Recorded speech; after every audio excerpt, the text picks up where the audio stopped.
হবে আবার পুরনো বন্দোবস্ত, পুরনো দখলদারিত্ব, পুরনো সন্ত্রাসের রাজনীতি আবার ফেরত আনবে, তাদের পরিণতিও কিন্তু স্বৈরাচার হাসিনার মতোই হবে।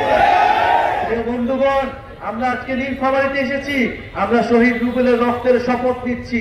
আমরা সৈয়দপুরে গিয়েছি, আমরা শহীদ সাজ্জাদের কবর জিয়ারত করেছি। এই সকল শহীদরা আমাদের অনুপ্রেরণা।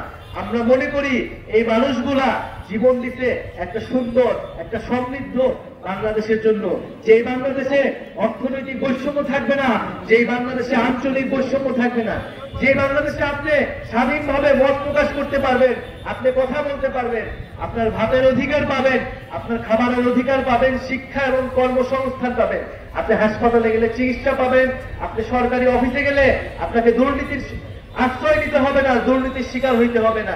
এরকম একটা বাংলাদেশের জন্য আমাদের ছেলেরা, মেয়েরা, আমাদের ভাই বোনেরা জীবন দিতে আমরা রাস্তায় নামছিলাম। প্রিয় বন্ধুগণ, যদি গণ অভ্যুত্থানের পরে আমাদের এই সকল দাবি পূরণ হয়ে যেত, তাহলে আমাদের রাজনৈতিক দল করা লাগতো না। কিন্তু আমরা দেখছি 7 মাস, 8 মাস, আজ 1 বছর হয়েছে, কিন্তু এই সকল দাবি পূরণ করা হচ্ছে না। কেবল নির্বাচন নির্বাচন নির্বাচন বলে আমাদেরকে সামনে একটা মূলা ঝুলানো হচ্ছে। আমরা এই ধরনের কোন ধোঁকাবাজিতে বিশ্বাস করব না।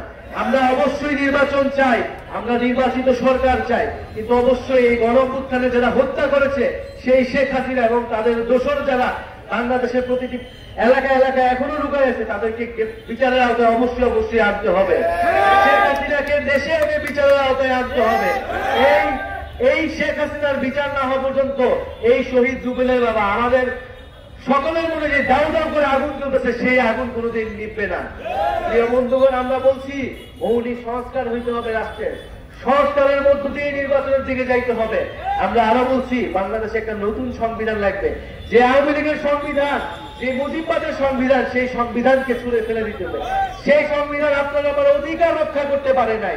সেই সংবিধান আমাদের যখন রাস্তায় মারা হয়েছে, আমাদের যখন গুম করা হয়েছে, আমাদের মানবাধিকার রক্ষা করতে পারে নাই। ফলে সেই সংবিধান, যে সংবিধান জনগণের সংবিধান নয়, সেই সংবিধান রাখার আর কোনো মানে হয় না। ফলে বন্ধুগণ, আমরা পুরো দেশব্যাপী দেশ গড়তে জুলাই পদযাত্রা কর্মসূচি হাতে নিয়েছি।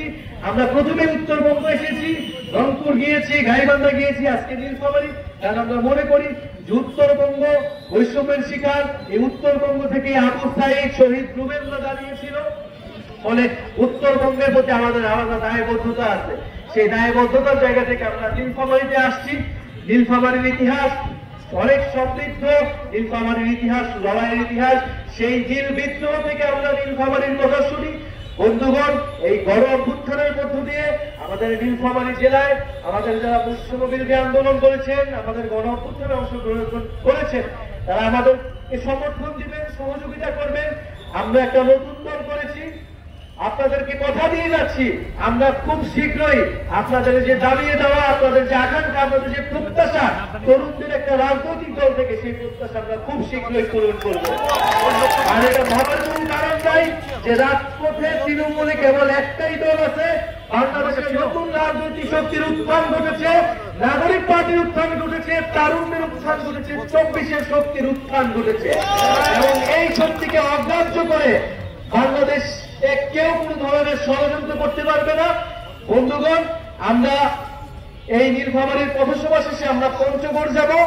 আপনারা আমাদের এই পুরো যাত্রায় আমাদেরকে সহযোগিতা করবেন এবং আমরা 3রা আগস্ট শহীদ মিনারে ঢাকায় বিশাল জমায়েত করব এবং আপনাদের যে সমস্যাগুলোর কথা, সেই সমস্যাগুলো নিয়ে আমরা ইস্তেহার দিব জাতির সামনে যে এইটাই জনগণের সমস্যা। এই সমস্যা সমাধানের জন্য জাতীয় নাগরিক পার্টি নাগরিকের মর্যাদা, ধর্ম বর্ণ নির্বিশেষে আপনাদের সকল অধিকার, দায় দরদ এবং বৈষম্যহীন বাংলাদেশ গড়বে, এই প্রতিশ্রুতি আপনাদেরকে দিয়ে যাচ্ছি। ইনকিলাব জিন্দাবাদ।